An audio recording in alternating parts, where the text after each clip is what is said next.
I think many people who sign a contract with an outsourcing provider get a little disenchanted with the decision. And so they're constantly thinking, should I change? Would another provider be able to do it better? Or is it time for me to just take it back in-house and run it myself? Whenever clients are asking me this question about should I take it back or switch, what I try to do is put them through a decision criteria.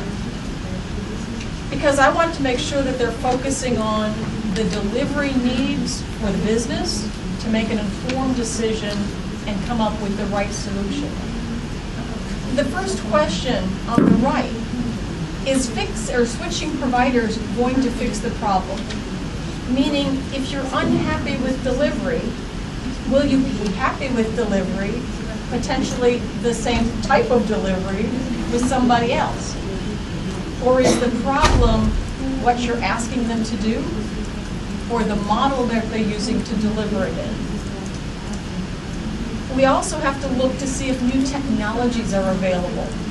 Oftentimes we sign multi-year contracts, but then we look, and if you listen to my keynote this morning, there are all kinds of new ways to service your business needs, whether it be cloud solutions, industrialized solutions.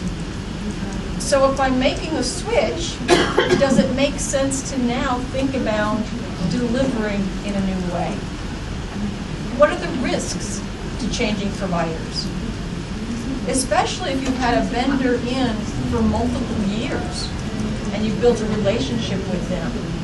Is your business going to be at risk for delivery disruption if you were to switch it? Again, either give it to somebody else, a new vendor, or bringing it back in-house. My longer presentation today also talks about the ties that I have with my current provider. And you would be surprised at how the vendor has woven itself in your organization. Perhaps with proprietary processes and delivery mechanisms that when they go away, that all goes with them. Or use of tools to deliver, or even documentation on how to deliver. It all depends on what's in your current contract when you separate on how that's going to go and what their obligations are going to be. So a lot of times we think about this decision, but we also have to look at our current contract to see what we asked them to sign up for in the first place.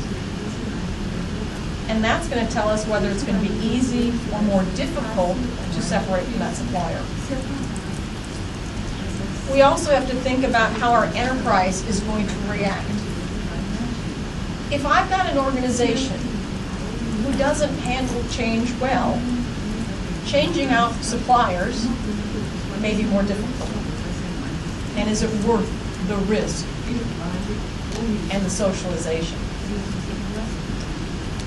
I also really have to think about, why did I outsource in the first place? Because I had a problem. Either I couldn't find skills or resources, I wanted more flexibility in my delivery model, I needed to get to a geographical area that I wasn't equipped to outsource to, I wanted the supplier to bring me innovation and new ideas that I could not get out of my current staff. So if I decide to switch providers or bring it back in-house, will I be solving those problems, or what new situations have I created? So I have to think about, what was my original value proposition? If I outsourced originally because I could not find staff to do the job, if I'm thinking about insourcing and bringing it back, what's changed in my dynamic that I'm now going to be able to find the skills I need, when maybe I outsourced it 2 years ago and had that challenge. So we have to think about what are the ultimate problems.